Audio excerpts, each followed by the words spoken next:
Hello, guys. Welcome to today's lesson.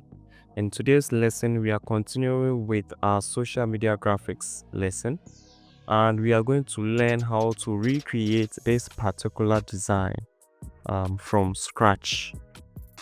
So, getting started, we'll try to identify some of the elements and then find them online. So, the first of all, we are going to look for the image and the 3D icons that were used in this design. So the image over here was found on freepik.com. So we go to freepik.com. So let's come to our browser and then we go to freepik.com. Now, when you go to freepik.com, you can search for a smiling man with laptop. All right, let's search for that, and when you search for it, you should get some similar images. Okay, and what you are looking for is this. So over here, you can try to remove your background right in freepik.com. Okay, you can take away the yellow background right in freepik.com by clicking on remove, and it does the magic for you. So for this one, the work has already been done, and we are just going to download the transparent image and we are going to use it in our design.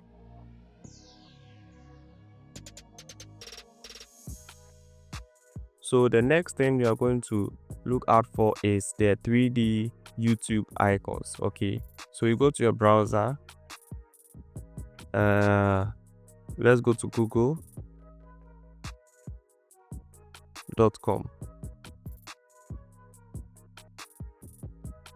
and search for YouTube 3D icon and add PNG to it. So there we have it. You click on this,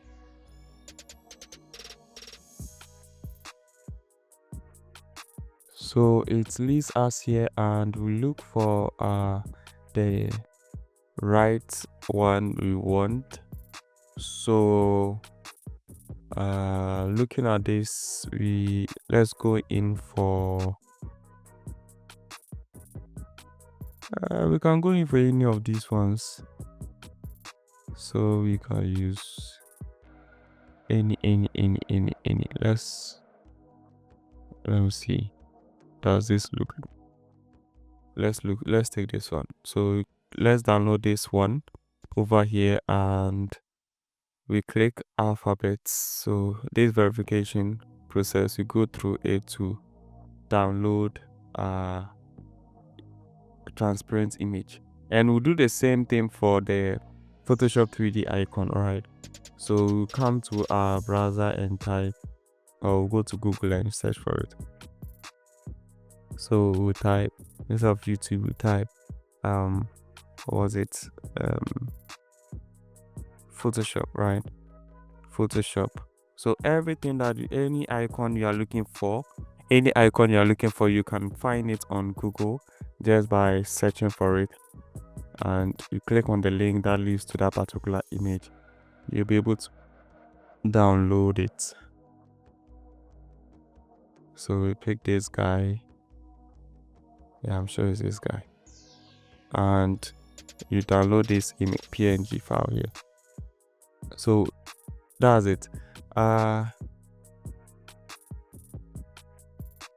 The first image that we got from Freepik, let's see whether it came. It didn't come. So let's go to Freepik again and download our image.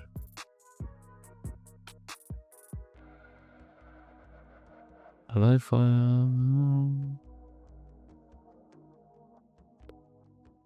I don't know why the image didn't come.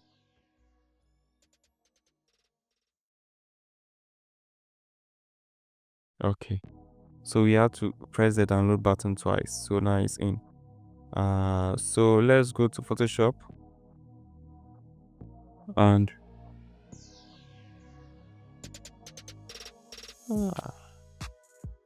when you come to Photoshop, this is what you're going to see, and you click on create new and you click on art and illustration.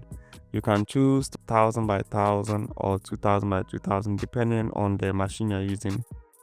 Both of them are okay, but 2000 by 2000 pixel is high size. The size is high and the quality is higher, and the 1000 by 1002 is average guy. So you can go in for any of them depending on your machine since you're practicing. And then you open it. So your layout might not look like mine, but you can rearrange it to look like mine. Yours might be something like this. Workspace essentials. Something like this. So it's normal. You can rearrange it to look like mine. I just bring the layers here and I put these properties up. So I just brought the characters at the bottom here. Yeah. No, I think this guy was rather here. So this how mine is. So you can rearrange it. Alright. So what we're gonna do is looking at the background, which is a gradient, or we can use a solid color, right? Which is something like blue, like this, right? Something like this. And you can click and drag in your image that you downloaded from Freepik and release the image over here. So that's the process, as simple and easy as it look. Okay, so you can hit Ctrl T or to adjust this thing here, and think it is okay. And they wrote Chiza Media Team Recruitment. So Chiza Media Team Recruitment, their font there they use is Montserrat, and I think for most of the time you're supposed to be using Montserrat because of its legibility, easy to read style. All right, that is why most of the time we use the Montserrat, because of the easy to read style, the legibility. So we click here and we type the Chiza Media Team Recruitment. Let's take something white. Let me increase the size to about 12. So that we can see what we type in, and we pick a font style of about, let's say, extra bold. So let's type Chiza Media Team and then Recruitment. Was this how you spot? Oh, there's something wrong somewhere.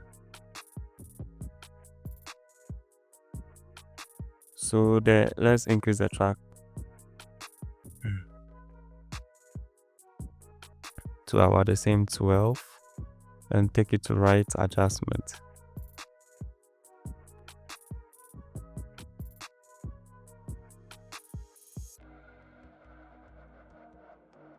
So let's increase this, or let's reduce it rather. So we can reduce it like this, alright? And we can hit Ctrl T to scale this thing, alright? To fit exactly how it looked over here. And if you are designing and your text, you want it to look a way, but it's not feeling that way, you can check this thing over here. You see, you have -50.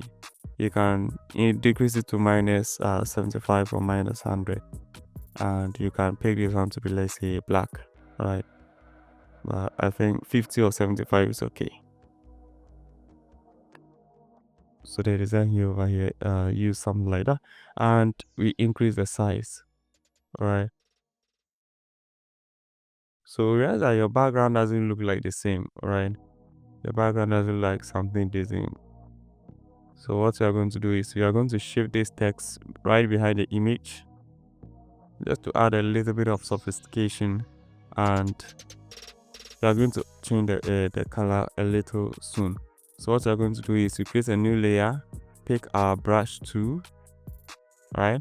And then you see our CMYK key on our color swatch. You see that blue, click on that blue, and then you click once. You click once in the middle like this. Pick your move tool and move that particular layer to the corner. You can increase the size a little bit to fill your screen. And then you come to your blend modes. You can check in for screen or colored linear dots. Sorry, screen or linear dots. Screen or linear dots, depending on the one that you want.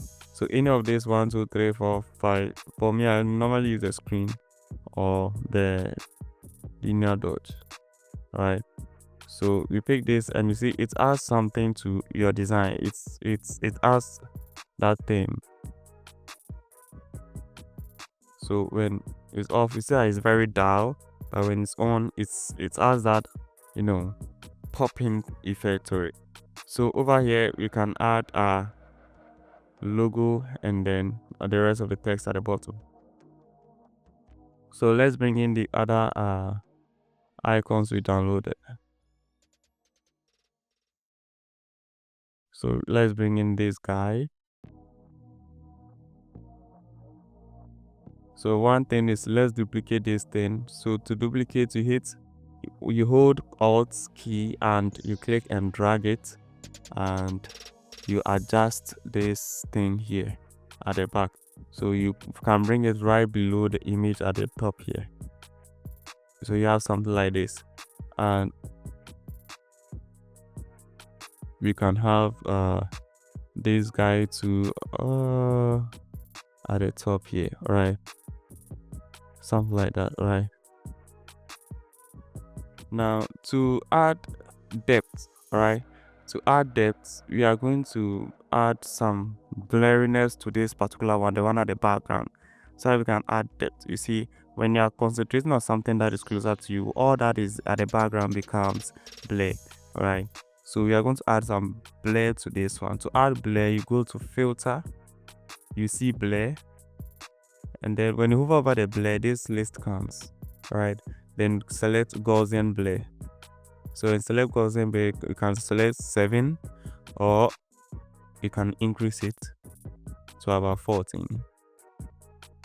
But let's stick to the 7 or 8. 8 is okay. And okay. So it adds that blur to this thing so that it makes your image that is in the foreground stand out. Now we can bring in that of the Photoshop icon here, and we can reduce the size like this, and we can duplicate it here. Remember how we duplicate? Hold Alt and then click and drag. So we bring this one also here. So to add depth, we can also blur this one out. So how do we blur out? We can hit filter, blur, over the blur, and then this list comes. We select Gaussian blur and okay. All right, so this is what we have, and this is how we create the depth, adding blur to the images that we assume that they are the background, and allowing the foreground to stand out, allowing them to get a breathing space, you know, to captivate or to capture. All right, so now we can add our rectangles to, so we can add the rest of the text in here.